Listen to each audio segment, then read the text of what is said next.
Welcome back.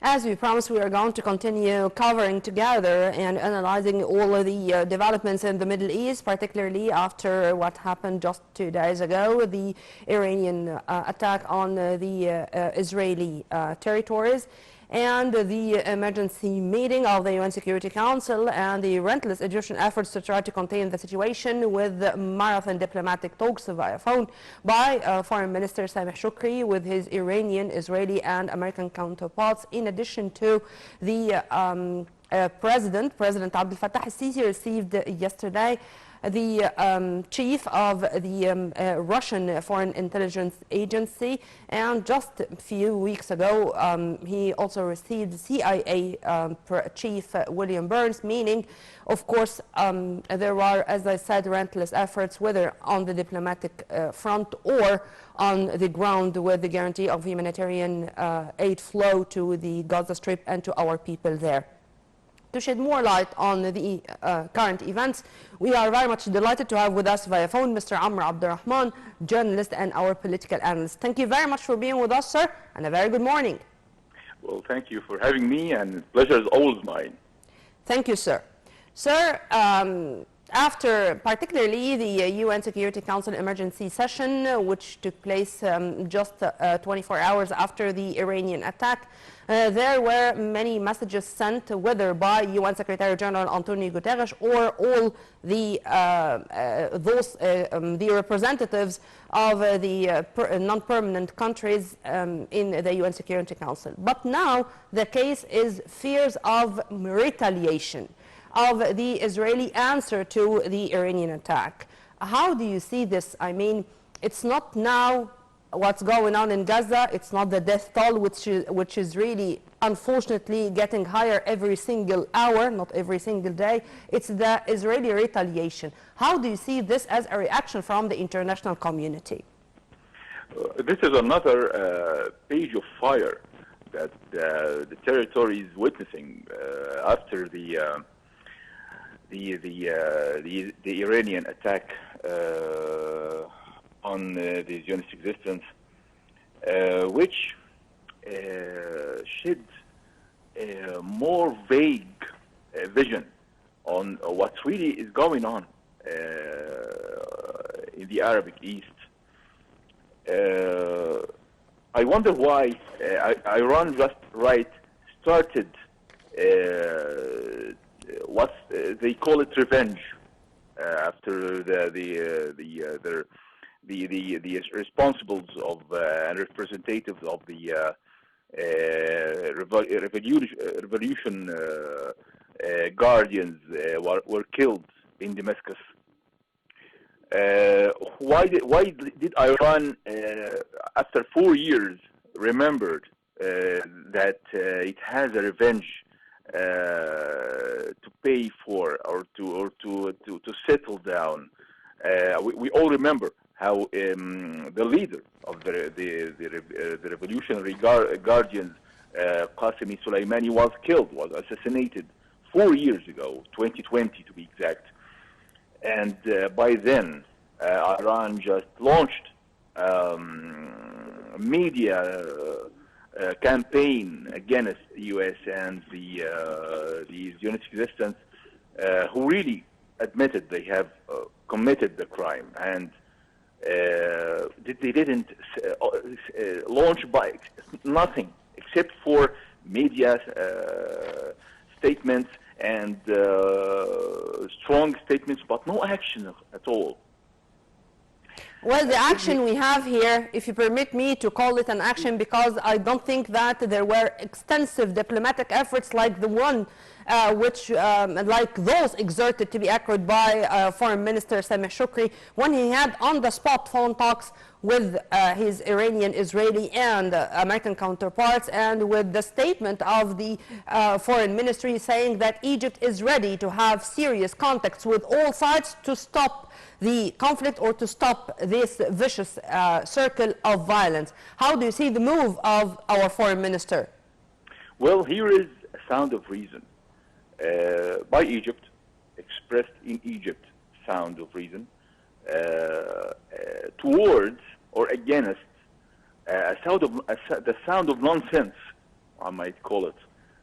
What's really going on between Zionist existence and Iran, I might call it the sound of not reason. No, there is no reason in such actions, mutual actions between the two sides. And I am sure, that both sides, the Iranian and the Zionist existence, have their own greeds in the Arabic East. We can all agree on that. We have what they call it, Hezbollah in Lebanon, as an arm for Iran. They have Iran also. They have another arm, which is the Houthis, and both organizations are terroristic organizations, and they are claiming they are protecting the Arabic rights and fighting for the Arabic rights, as they are in the same time damaging the Arabic interests in Suez Canal and even harming with their own... Sir, if you permit me, I'd like to focus on the Iranian-Israeli conflict, because this is really a threat right now. But if you permit me also, I'd like to focus on the Algerian representative speech in the emergency meeting in the UN Security Council, His Excellency Ambassador Ammar Ben Ghama, because Ben Ghama was keen to remind, if I may call it this way, the international community of the main causes of the conflict, of the roots of the conflict. If the Israeli genocide war is not continuing in Gaza, we were not going to go to the Iranian assault. If the death toll or the martyrs numbers, to be accurate, in Gaza is not all the time getting higher and higher, you are not going to find the violence, whether, as you've kindly mentioned, in the Red Sea navigation route or between Iran and Israel. Do you think that what took place dragged the attention of the international community from what's going on in Gaza on the ground? I totally agree. I totally agree with this Algerian statement.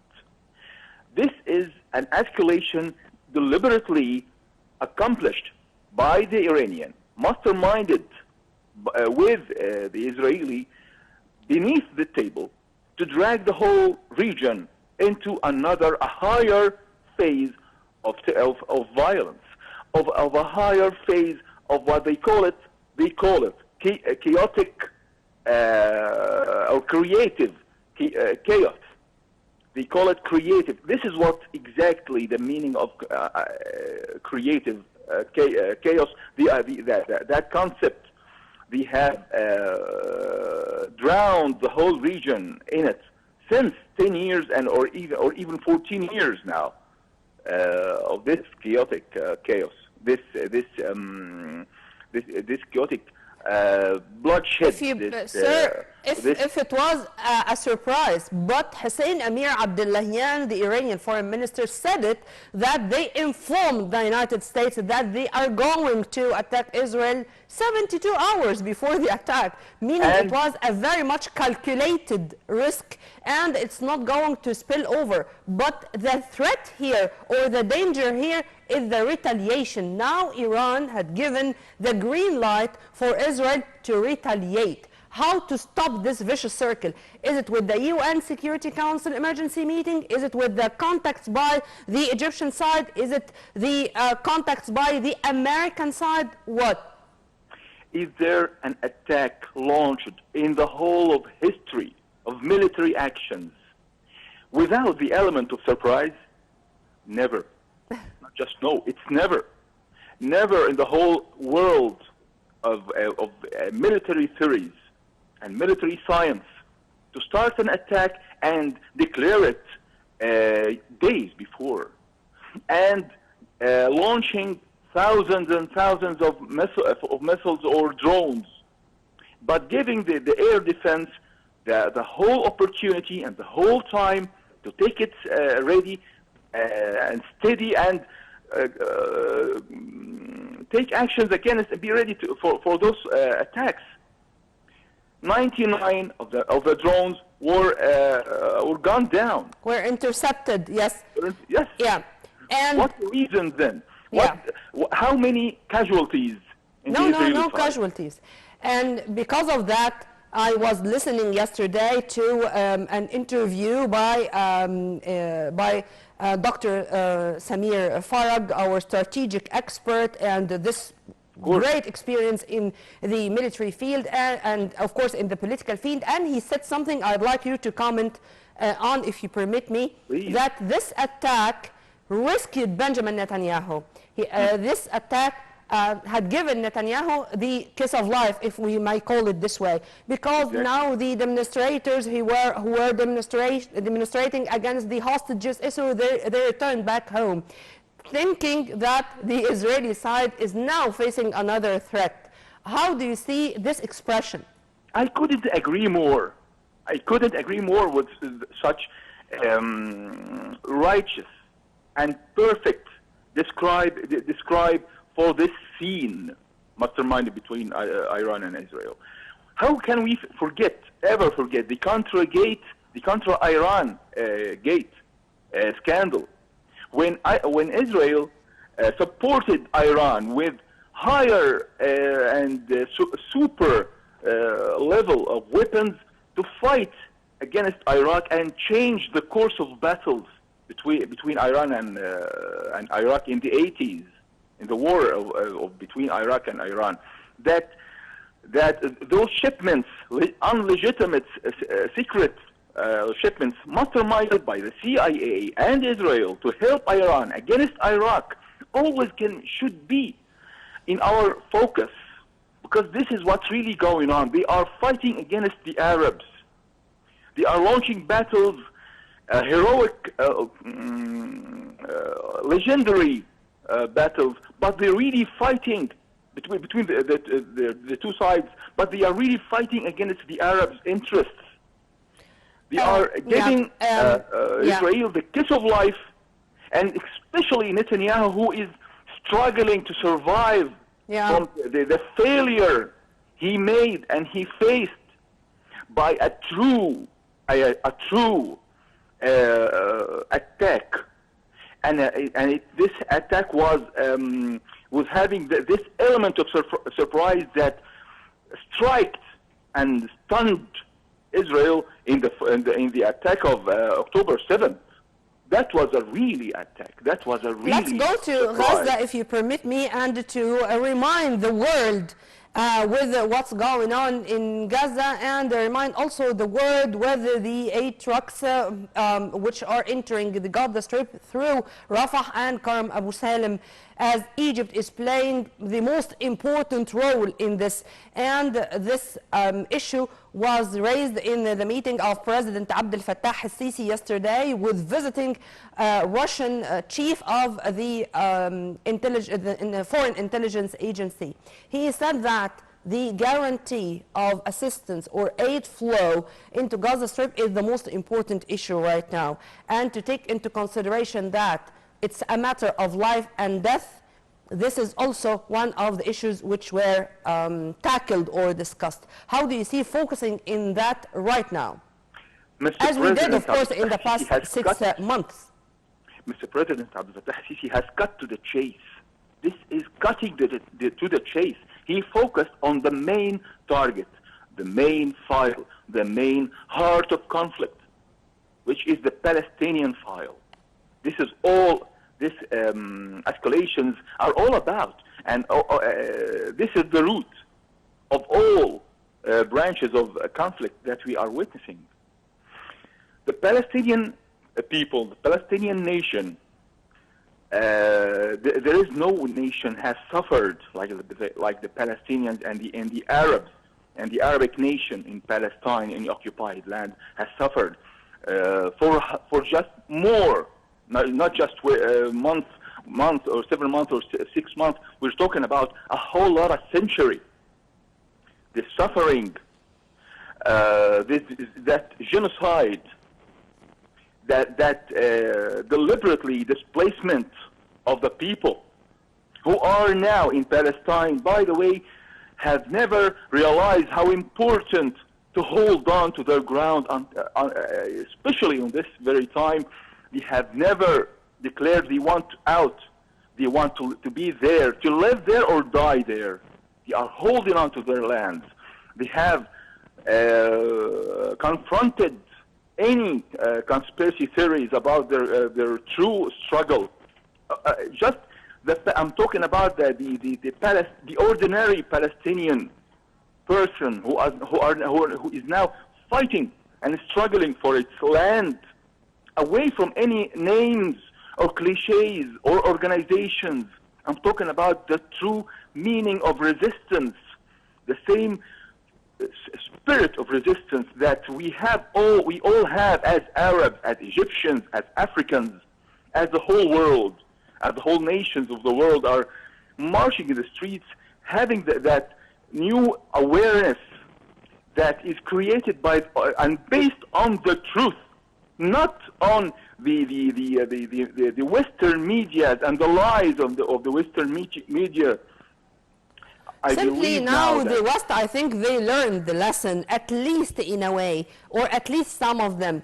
If you permit me to remind our viewers also that Spanish Prime Minister Pedro Sanchez had a tour last week, or a few days ago to be accurate, which took him to different countries like Norway, like Ireland, among others, to admit or to recognize an independent Palestinian state. They said that they are ready to recognize an independent Palestinian state. This was just before the Iranian attack on Israel. How do you see this move as at least some of the pressures to be imposed on Israel when they find those Western countries ready to say that there is Palestine and, inshallah, with Al-Quds as its capital? Well, I'm sure without the true struggle of the Palestinians for their own freedom, I believe their persistence on this struggle against the Zionist aggression and the Zionist existence, that non-legitimate existence in our Arabic lands, has forced the regimes of, especially the Western regimes, to recognize and to speak loud about a two-state solution, about a Palestinian solution, about a Palestinian state, a whole lot of state with all associations, with the Palestinian army and a Palestinian police and a Palestinian independent administration.